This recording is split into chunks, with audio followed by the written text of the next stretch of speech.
Anti corruption south zone फिर हरकत में आया और 7 अप्रैल 2025 की तारीख में उन्होंने एक रिमाइंडर निकाला है और ये उन्होंने सीनियर डायरेक्टर HRM बल्दिया उस्मा कराची और पेवा को भेजा और उसमें लिखा है कि एक एप्लीकेशन थी हमारे पास, उसमें आपसे बात करनी है डिपार्टमेंट प्रमोशन कमेटी जो थी उस हवाले से।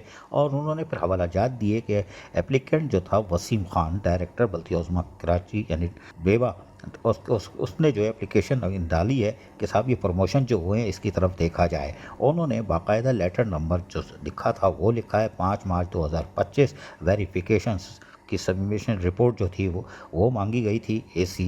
जो कानून है उनका AC 1993 उस हवाले का हवाला दिया है और deputy director anti corruption south zone का हवाला भी दिया है और उसमें उन्होंने तारीख बताई है 10 मार्च 2025 को भी तलब किया गया था।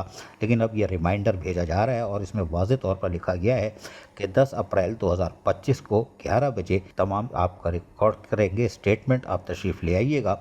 और 19/12/2023 के जो DPC 2 आपकी थी 182 और 118 प्रमोशन हुए थे उसके हवाले से उन्होंने तफसीलात तलब की हैं और इनको बुला लिया है 10 अप्रैल 2024 को।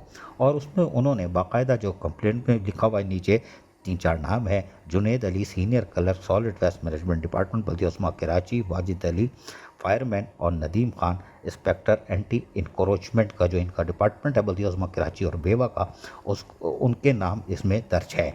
इसके साथ साथ दीगर नाम भी इसके अंदर दर्ज हैं और ये लेटर जारी किया गया है। जबकि रिमाइंडर 7 अप्रैल 2025 में रिमाइंडर 1 दूसरा एक पेपर है उसके अंदर भी उन्होंने तकरीबन यही चीज़ लिखी हुई है, लेकिन कहा है कि 10 अप्रैल 2025 11 बजे आप तशरीफ़ फरमा होंगे।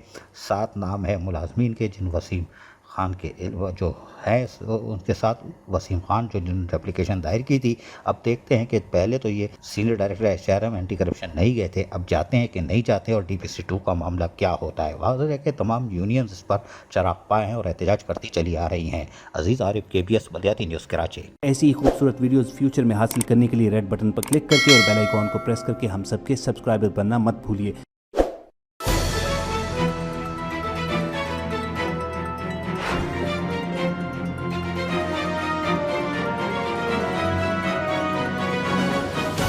KBS बल्दियाती न्यूज़।